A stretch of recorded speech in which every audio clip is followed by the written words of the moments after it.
Hello दोस्तों, कैसे हैं आप लोग। और उम्मीद है आप सभी स्वस्थ होंगे और पढ़ाई भी आपकी बढ़िया चल रही होगी। और सर्दियां धीरे धीरे बढ़ती जा रही हैं और मैं भी स्कूल से आ गई हूँ और मैंने चाय वगैरह बना लिया है और अब पढ़ाई करने जा रही हूँ मैं भी। और स्कूल से आने के बाद ज़्यादा टाइम तो नहीं होता मेरे पास, लेकिन हाँ फिर भी 1 घंटे ही पढ़ाई हो जाए। लेकिन हाँ लगता है कि थोड़ा सा तो पढ़ लो, क्योंकि मैं रात के बाद मॉर्निंग में पढ़ाई नहीं कर पाती हूँ। सुबह सुबह मुझे स्कूल जाना होता है तो इतना टाइम नहीं हो पाता कि मैं पढ़ाई कर पाऊँ।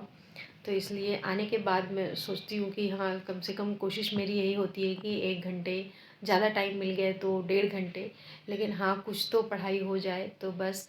और स्कूल से आने के बाद फिर टाइम भी इतनी तेज़ी से बीतता जाता है, मॉर्निंग हो या इवनिंग में, क्योंकि सर्दियों के मौसम में इतना छोटा सा दिन होता है और पता ही नहीं चलता कि कब सुबह हुई। और ड्यूटी पे आप हो तो पूरा दिन वही निकल जाता है, आते आते ही शाम हो जाती है, पता ही नहीं चलता दिन का।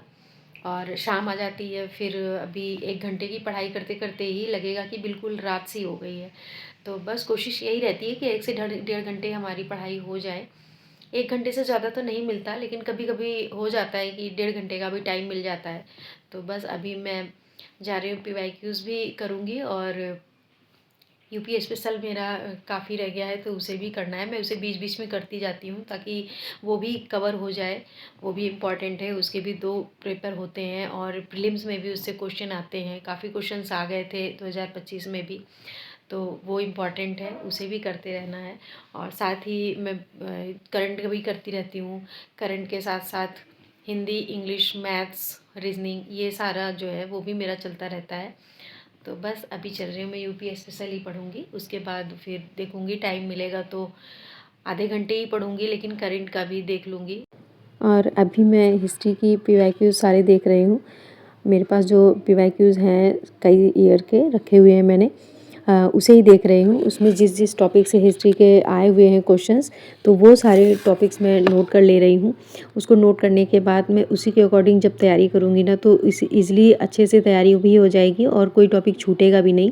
पहले मैंने सिलेबस देख रखा है और उसके बाद किस किस टॉपिक से कैसे टाइप के क्वेश्चन आते हैं वो मैंने पढ़ भी लिया था।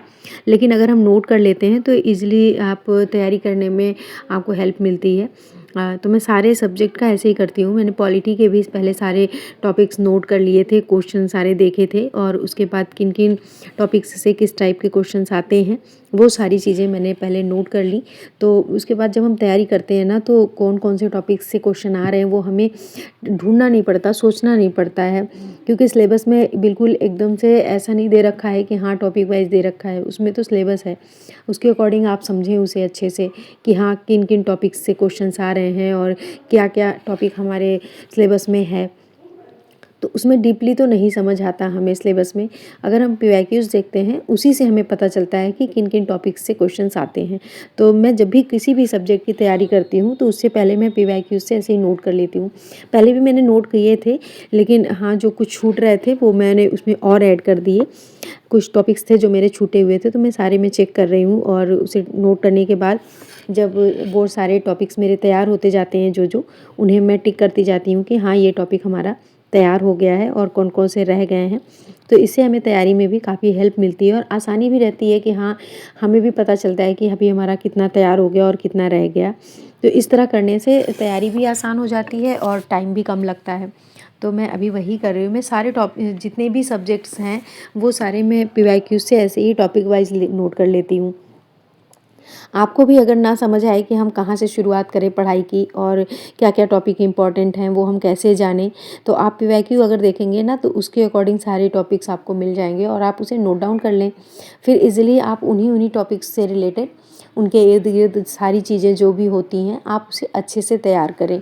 जैसे अब संसद से रिलेटेड है, मान लीजिए पॉलिटी में अपने संसद आपने टॉपिक लिख दिया, तो संसद से रिलेटेड सारी चीज़ें आपको तैयार करनी है। या फिर लोकसभा राज्यसभा है उससे रिलेटेड सारी चीज़ें क्या क्या क्वेश्चंस आ सकते हैं, उसके इर्द गिर्द जितने भी क्वेश्चन बन सकते हैं हमें कुछ भी नहीं छोड़ना है, सारे कुछ टॉपिक्स को अच्छे से तैयार करना है। या फिर किन राज्यों का कब गठन हुआ वो सारे ईयर वाइज, किन का पहले हुआ किन का बाद में हुआ, या फिर कौन से संशोधन हुए हैं संविधान में, किस ईयर में हुए हैं, कौन सी कमेटियाँ बनी हैं, वो कब बनी, कौन कौन सी पहले बनी, कौन बाद में बनी, उनको सीरियल से टाइम के अकॉर्डिंग उन्हें आप देखें कि हाँ कौन कौन सी कमेटी पहले बनी, कौन सी बाद में बनी, किस ईयर में बनी, वो सारी चीज़ें आप अच्छे से तैयार करें। तो इससे आपको क्वेश्चंस जो आएंगे ना उससे रिलेटेड जो भी, वो आपके गलत नहीं होंगे और हमारी तैयारी भी जो है ना ऐसी होगी कि हमें लगेगा कि हाँ हमने बहुत अच्छे से तैयारी की है। अगर ऐसे ही सिर्फ पढ़ते जाएं तो समझ में भी नहीं आता, बहुत सारी चीज़ें हम पढ़ लेते हैं और जो इम्पोर्टेंट होता है वो छूट जाता है। हालांकि ये तरीका मुझे किसी ने बताया नहीं था, ये मैंने अपने आप ही शुरुआत की इसकी, क्योंकि मुझे बहुत दिक्कत हो रही थी कि मैं क्या पढूं क्या ना पढूं, सोच सोच के मैं परेशान हो जा रही थी। फिर मैंने PYQs देखे और मैंने उसी के अकॉर्डिंग सारे टॉपिक्स नोट डाउन कर लिए, तो मुझे काफ़ी हेल्प मिली इससे। अगर आप भी अपनी तैयारी करना चाहते हैं तो इस तरह से आप बहुत अच्छे से तैयारी कर पाएंगे और आपको सोचना भी नहीं पड़ेगा कि कौन से टॉपिक मुझे पढ़ने हैं, कौन से नहीं पढ़ने हैं। ये सारी चीज़ें आपको इससे काफ़ी अच्छे से क्लियर हो जाती हैं। बहुत चीज़ें हम तैयारी करते टाइम ऐसी पढ़ लेते हैं जिनकी हमें ज़रूरत नहीं होती है, जो हमारे सिलेबस में तो है ही नहीं, लेकिन हम पढ़ रहे हैं, उनसे रिलेटेड कभी क्वेश्चंस आते भी नहीं हैं। तो इसके करने से काफ़ी फ़ायदा होता है कि आप जो चीज़ें हमारे लिए ज़रूरी हैं उन्हें ही पढ़ पाएँगे और उसे पढ़ने से आपका टाइम भी बचेगा और इम्पॉर्टेंट चीज़ें जो होंगी वो कवर भी हो जाएँगी। तो आप भी चाहें तो इस तरीके को अपना सकते हैं और अपनी तैयारी कर सकते हैं।